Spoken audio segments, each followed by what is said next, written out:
ছবি থাকতো। এই ছবিতে সাভারকারেরও ছবি, আবার গান্ধীজিরও ছবি। যাই হোক, এটা যে এখনও ওই গান্ধীকে যে খুন করেছে গডসের ছবি লাগেনি, এটাই সৌভাগ্য। হয়তোবা আমরা দেখব এই সরকারকে যদি হটানো না যায়, মোদীকে না হটানো যায়, অমিত শাহকে, এরপরে গান্ধীজির ফটো ছবি সরিয়ে এরা হয়তো একদিন গডসের ছবি লাগাবে। এই হলো ঘটনা।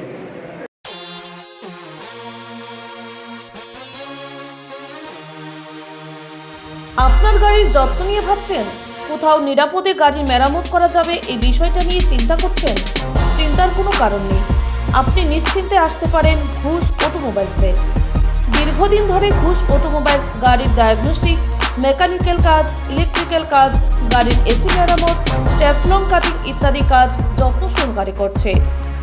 আমাদের প্রতিষ্ঠানে রয়েছে দক্ষ এবং দীর্ঘদিনের অভিজ্ঞতা সম্পন্ন কর্মীরা। আধুনিক প্রযুক্তি এবং উন্নত মানের যন্ত্রসহ দক্ষ কর্মীদের মেলবন্ধনে আপনাদের কাছে সঠিক পরিষেবা তুলে দেওয়াই আমাদের লক্ষ্য। এছাড়াও যে কোনো প্রকারের ইন্স্যুরেন্সের জন্য নিশ্চিন্তে আপনাদের স্বাগত জানাই আমরা। আমাদের এখানে রয়েছে ক্যাশলেস সিস্টেমে ইন্স্যুরেন্স করার সুবিধা। আমাদের ঠিকানা ঘোষ অটোমোবাইলস, খয়েরপুর, দোলুরা, সিএনজি স্টেশনের বিপরীতে, আগরতলা। আমাদের মোবাইল নাম্বার 7005700317 অথবা 8794981260।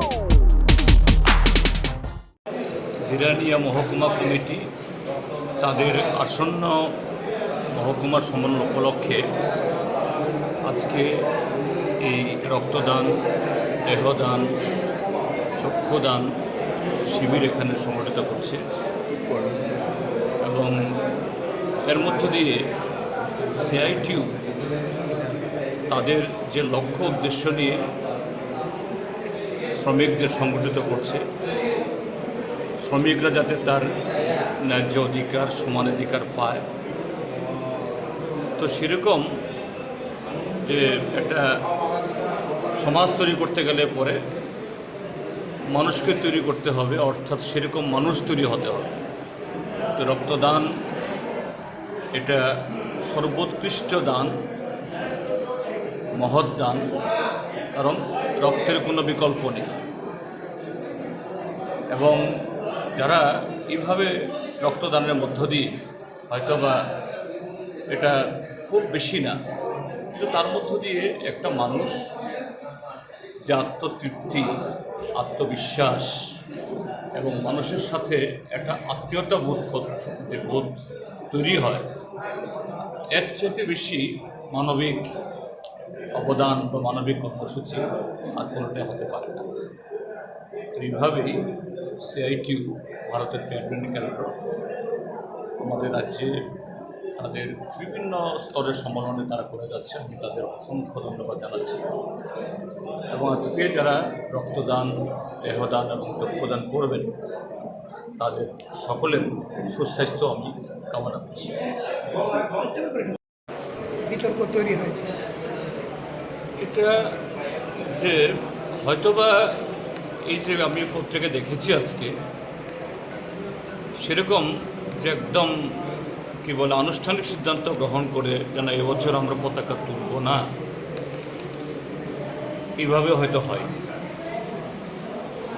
এবং সাধারণত যে দপ্তর, যে আমাদের জিএ পলিটিক্যাল ডিপার্টমেন্ট মহাপিতে রাজ্য সরকারের, তারা এগুলো দেখভাল করে থাকে এবং একজন সিনিয়র মোস্ট মন্ত্রীকে প্রত্যেক বছর দায়িত্ব দেওয়া হয় যদি মুখ্যমন্ত্রী না আসতে পারে।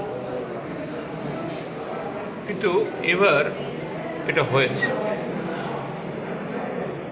এরকম একটা ভুল, হ্যাঁ ভুল হয়, কিন্তু এরকম একটা ভুল এটা অত্যন্ত কি বলে দুঃখজনক এবং আমি বলবো অবাঞ্ছিত ভুল।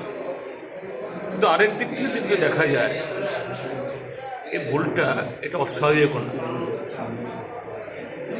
ভারতীয় জনতা পার্টির নেতৃত্বে যে সরকার, তাদের সময়তে একেবারে আনুষ্ঠানিকভাবে এরকম সিদ্ধান্ত না হলেও এই ভুলটা স্বাভাবিক। কেননা ভারতীয় জনতা পার্টি ব্যস্ত ডক্টর শ্যামাপ্রসাদ মুখার্জি, সাভারকার, আরএসএস, যাদের ভারতের স্বাধীনতা আন্দোলনে কোনো সম্পর্ক নেই, বরঞ্চ তার বিরোধিতা করেছে, স্বাধীনতা আন্দোলনের পিঠে ছুরি মারার চেষ্টা করেছে, ব্রিটিশদের দালালি করেছে। যেমন এই যে গত পরশুদিনও আমরা দেখেছি দিল্লিতে লালকেল্লার প্রাকার থেকে মাননীয় প্রধানমন্ত্রী যে বক্তৃতা করেছেন, ঠিক তারা আরএসএসের কথা বলতেন, কিন্তু এই প্রথমবার আরএসএসের প্রাকারে দাঁড়িয়ে যে আরএসএস তেরঙ্গা ঝান্ডাকে বিরোধিতা করেছে, যে আরএসএস ভারতের স্বাধীনতাকে বিরোধিতা করেছে, যে আরএসএস সংবিধানকে বিরোধিতা করেছে, আর সেখানে গিয়ে স্বাধীনতা সংগ্রামীদের নাম আমি মাননীয় প্রধানমন্ত্রীর মুখ দিয়ে শুনিনি, কিন্তু তিনি আরএসএসকে স্মরণ করেছেন, সাভারকারকে স্মরণ করেছেন। তো সেদিক থেকে এই যে ভুলটা এখানে হলো, অবশ্যই এটা ভুল, কিন্তু এই ভুলটা ভারতীয় জনতা পার্টি দ্বারা পরিচালিত সরকারের কাছ থেকে এটা অস্বাভাবিক না, এটা স্বাভাবিক। কেননা এরা গান্ধীজি এই যে এখন পেট্রোল পাম্পে নাকি কিছু